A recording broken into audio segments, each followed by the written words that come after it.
Okay, Welsh Rugby has followed on from Scottish Rugby and has furloughed players and coaching staff.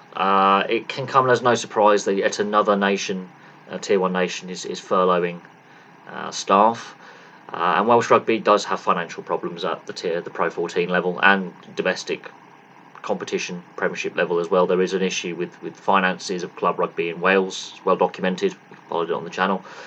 The Dragons are owned by the Welsh Rugby Union, and the other three Pro 14 teams also have very precarious financial situations.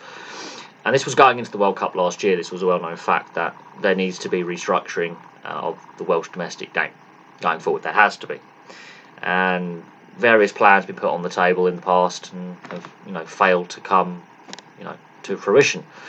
I'm not sure how long rugby can continue without the matches being played, be it internationally or at club level. Rugby Union, I'm surprised it's taken this long for Tier 1 nations to start furloughing staff and asking clubs that are represented by the unions to start furloughing staff and players when football was already down the path of wage cuts and players being put on gardening leave and non-playing staff being furloughed. Rugby doesn't have the money that football does. And we've also got this World Rugby election coming up where Augustine Pichot is running against Bill Bowman to head World Rugby going forward. And Augustine Pichot has basically said, finances in the game need to be restructured and changed. The governance of the game needs to be, restructured and changed. Reform needs to happen. And if it doesn't happen now, it never will. And this argument's been going on for a while. And, it needed... The fact that a global pandemic is now really forcing the issue for rugby is a sorry state of affairs. Rugby should be in a far healthier position than it is to fight this situation and make sure that jobs are protected and that clubs and unions can survive without bankruptcy. But that doesn't look like the case. It does look quite concerning going forward. Now, in the rest of the Six Nations, the Irish, the French, the English, and the Italians haven't gone down the stage of furloughing staff and players and saying, look, we're going to have to ask you to take wage cuts and defer some of your salary. But it won't be long before the other Northern Hemisphere nations follow suit, and the Southern Hemisphere likewise.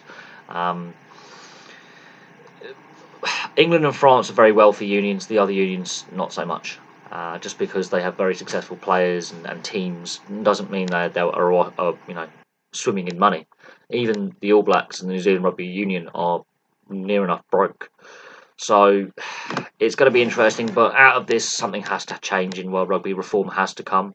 Much like in football, they have to reform financial fair play and the transfer market. The same can be said for rugby financially. They need to start reforming the structures in place, and we may see salaries drop in the long term. We may see player salaries, even though there are salary cap systems in place, be lower going forward than they currently are. So player salaries will take a hit.